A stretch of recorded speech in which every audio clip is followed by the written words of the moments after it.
নমস্কার সবাইকে। বন্ধুরা, আজকের সন্ধ্যার খবরে আপনাদের সবাইকে স্বাগত। বন্ধুরা, আজকে ৩রা মে ২০২৪ ইংরেজি। আজকের নালিশ পত্রিকায় উঠে আসা কয়েকটি বিশেষ গুরুত্বপূর্ণ হেডলাইন হল: দু একদিনের মধ্যেই স্বাভাবিক হবে জ্বালানি, চিরতরে বিদায় নিল দ্বীপরাজ, ভিকি হত্যাকাণ্ডে চাঞ্চল্যকর মোড়, গ্রেপ্তার লাস্যময়ী, বেপাত্তা অভিযুক্তরা।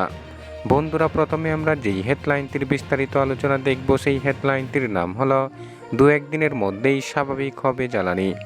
এখানে বলা হচ্ছে, আগামী দু একদিনের মধ্যেই রাজধানী সহ সারা রাজ্যে স্বাভাবিক হয়ে যাবে পেট্রোল ও ডিজেলের সংকট। রেল ও সড়ক পথের ধস নামায় রাজ্যে জ্বালানি সরবরাহ অস্বাভাবিক হয়ে পড়ে। তাতেই গত কয়েকদিন ধরে রাজ্যে চলছে পেট্রোল ও ডিজেলের সংকট। শহরের বিভিন্ন পেট্রোল পাম্পের সামনে সকাল থেকেই বাইক ও গাড়ির লাইন লক্ষ্য করা যাচ্ছে। কোনো কোনো পেট্রোল পাম্পে আবার পেট্রোল নেই সাইনবোর্ড ঝুলিয়ে রাখা হয়েছে। এই পরিস্থিতিতে রাজ্য সরকারের পক্ষ থেকে পেট্রোল ও ডিজেল সরবরাহে রেশনিং চালু করা হয়েছে। প্রতি বাইক ২০০ টাকা ও গাড়িতে ৫০০ টাকার পেট্রোল দেওয়া হচ্ছে।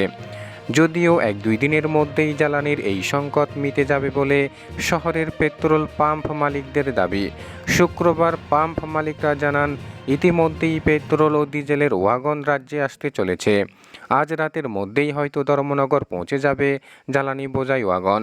সেখান থেকে রাতের মধ্যেই ট্যাঙ্কার শহরের উদ্দেশ্যে রওনা দেবে। সম্ভবত আগামীকাল থেকে শহরের বিভিন্ন পেট্রোল পাম্পে নিয়মিত পেট্রোল ও ডিজেল দেওয়া সম্ভব হবে।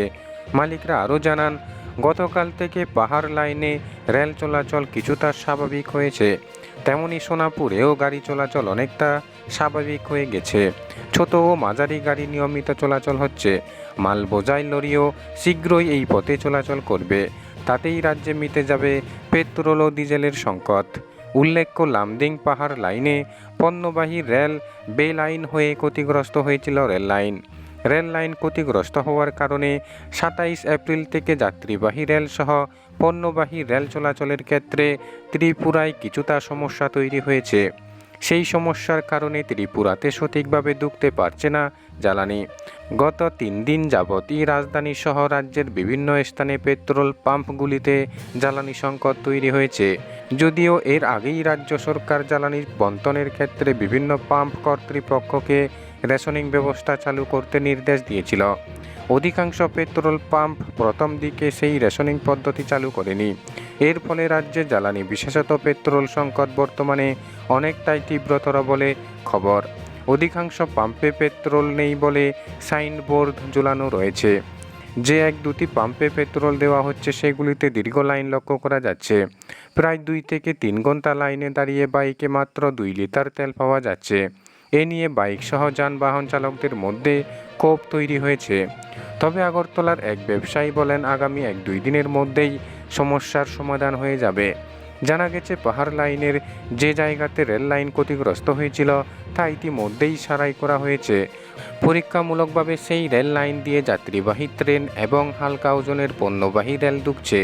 আজকে রাতের মধ্যেই বাড়ি পণ্যবাহী রেল তথা জ্বালানি সহ ওয়াগন ঢুকতে পারে। আজকে রাত্রে ধর্মনগর পর্যন্ত ওয়াগন চলে আসলে কালকের মধ্যেই তা রাজ্যের সমস্ত পাম্পে পৌঁছে যাবে এবং পরশুদিন থেকে পরিস্থিতি সম্পূর্ণ স্বাভাবিক হয়ে যাবে বলে আশা করা যাচ্ছে। এমনটাই দাবি মালিক পক্ষের। বন্ধুরা, সন্ধ্যার খবর আপাতত এই পর্যন্ত। প্রতিনিয়ত খবরের আপডেট পেতে চ্যানেলটি লাইক, শেয়ার, সাবস্ক্রাইব করে আমাদের সঙ্গে থাকুন। ধন্যবাদ সবাইকে ভিডিওটি দেখার জন্য।